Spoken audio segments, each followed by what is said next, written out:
So this bumper is pretty easy to remove.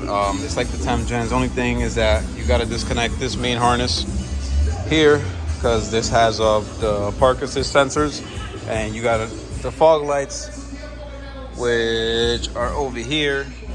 Then you have another park assist sensor. Same thing on this side. You got another park assist sensor with the fog lights. You have one Phillips plastic. I'm having a brain fart. I can't think of what it's called. The plastic pin, whatever you want to call it. I don't know. I can't think of it. And then you have another Phillips that screws in right here, and the bumper pops out. Up here, same thing. Plastic pins. I'm calling them plastic pins because I can't think of the word right now. You got plastic pins all the way around. This one's not like the temp gen. It does not per se. There's clips here, but it doesn't like pop in per se. It just, once you undo the pins, it just pops out. But yeah, and then I'm gonna do footage obviously on the front mount. I already did the RMM. The mid pipe is out. Same thing as the temp gens. You just rotate it and then kind of like come down and hook it down, and it comes out. But yeah.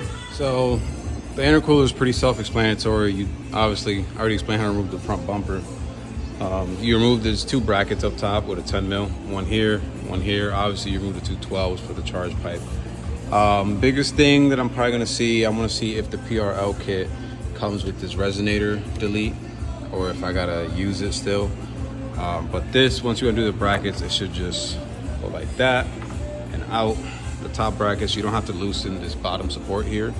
It's kind of self-explanatory. And now I'm going in with the PRL one, and that's the cat right there. Obviously I already removed it. It's just like the temp gens, if not easier, because there's more space. But yep, we're going along. So obviously this one's a little bit different from the temp gens, but pretty self-explanatory. Came with two gaskets. These are the brackets that go up top, like where the stock one would be. Obviously these O-rings are for here. It's got the other O-ring I already put on, and then the 2 bolts obviously are to hold these on, and it goes like so. But this is pretty self-explanatory. And then he also has a charge pipe, so I don't have to use the adapters to adapt it to the stock charge pipes. He has a PRL one, so it's just the hose fitting that goes right over. Actually, I'm probably gonna need the adapter for here, so never mind. But that should be with the charge pipes. So the PRL intercooler is on. I had to go on their website to look pretty much with this, because if you notice, it's not here, but it has the resonator box. I want to see if this high flow goes on the left side or the right side, but it's on the right side, so it deletes the resonator box. So this part is going to be super helpful for all my 11 gen owners. So if you get the PRL charge pipe kit with the front mount intercooler, you're going to retain this factory L bracket. It's like a right angle, and it's gonna go, I'll show you in a second, it's gonna go to the PRL charge pipe silicone one to the turbo. Now here is the question everybody probably asks. If you get the adapter, you can connect directly to the PRL charge pipe. The resonator box, I removed it because I wanted to make sure there wasn't anything other connections. You can literally just remove it and leave it out. You don't have to buy the delete kit. All this does is stock makes less noises, less turbo noises. If you're running the stock charge pipes with the big intercooler, you have to get the delete kit. If you are not, if you're doing charge pipes and intercoolers, you do not. As you can see, it just bolts right up, and then you put your silicone hose right here. And he wanted me to remove the box, so I just completely removed it. So now you just remove it. Obviously the box normally clips in here. I'll find somewhere to like clip this into or zip tie it. And then this box is just removed completely. All it does, it's only there to reduce noise, nothing else, nothing more. I was more worried about if there was like another connection that goes to the intake after the MAF housing, then you would have an issue, but you don't. That connection right there just goes straight to here, which is on the stock one, which obviously running it like this, we won't have any issues. And to show the charge pipe, here we go. That's the L bracket that you retain from factory. If it'll focus, I don't have the hose tight yet because I just put it on. And then the silicone hose that goes into the turbo right here to the factory pipe, whatever you want to call it.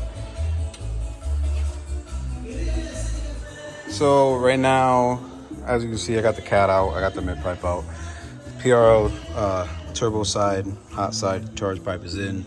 I'm going out with the plastic to rubber hose right 90 stock charge pipe, so I can put this in first, and then I'll put the one that goes down there up to here. For all my CVT guys, you can still run the ETO Performance cooler that's made for the 10th gens. It is the same thing. I actually have a transmission over there from a 10th gen of CVT. It sandwiches onto here, and then you just have to find somewhere to really mount it. I mean, you can mount it in front, you can mount it on the side.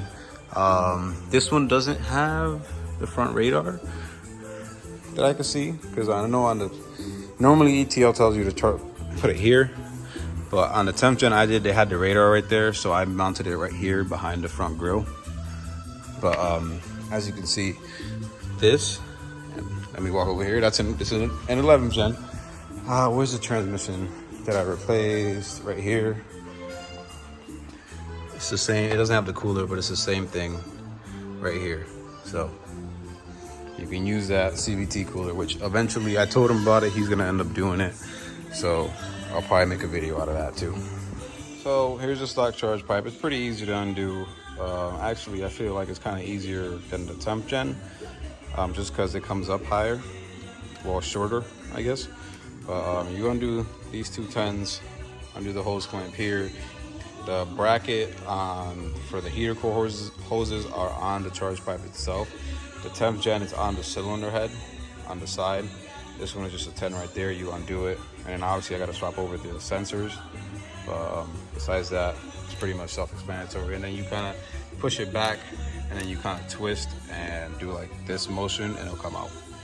So the high flow PRL cat is in. It gave the last bolt, that one in the corner over there, as always gives me issues back there. I had to get my third repair kit out, tap it again, but now it went in there smoothly. He should be set. I don't know what it is with these washers, these OEM ones. I mean, nuts. I back them out, break them free easily, and then they get stuck like on the last thread, and it just like makes it a nightmare. But whenever I can, I try to replace these. I ran out, so he still has the one. That one should be fine though, because it came out pretty easy. I replaced this stud and nut right here for the same issue, because it didn't snap in the turbo manifold housing. Thank God. It just messed up the threads coming out. So it's not the first time. That's why I have the kit to repair them, and it won't be the last time. So high flow cat is in. So the mid pipe is on for the most part. Well, completely on. The 11th gens, they come with this bracket here to hold the muffler in, unlike the 10th gens. Put on the lower one, I put on the top one. Alignment was a pain. You just put on the lower one, it's a lot easier. And of course, we got the Hasport motor mount, and then the high flow cat with the brackets. Remember, people, put your brackets on. So we got the PRL cold air intake filter that you guys obviously can't see. The PRL silicone hose. Right now, this is what he's doing because they don't have a cold air intake for this car yet. Obviously, the PRL charge pipes, PRL high flow, match with the mid pipe, Hasport motor mount in the rear, and we have the front mount PRL intercooler with the charge pipes. So he's pretty much all set. I'm going back together. I'll probably get some driving footage for you guys. And yeah, he's pretty much full bolt on as of what's available for this 2022. So here it is running. This thing is loud. You can literally hear it like sucking per se. Especially on startup, but after a while it shuts down.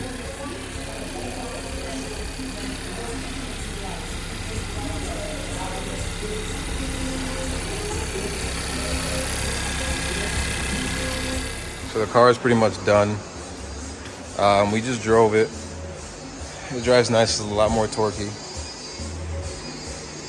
And no codes, held like 27 pounds of boost. Mine was reading like 26, 27. I don't know how much these push stock, but I thought that was weird. But we didn't hear anything blow off. No codes on the dash, so everything is good. Now Alex is gonna wash it and send him on his way.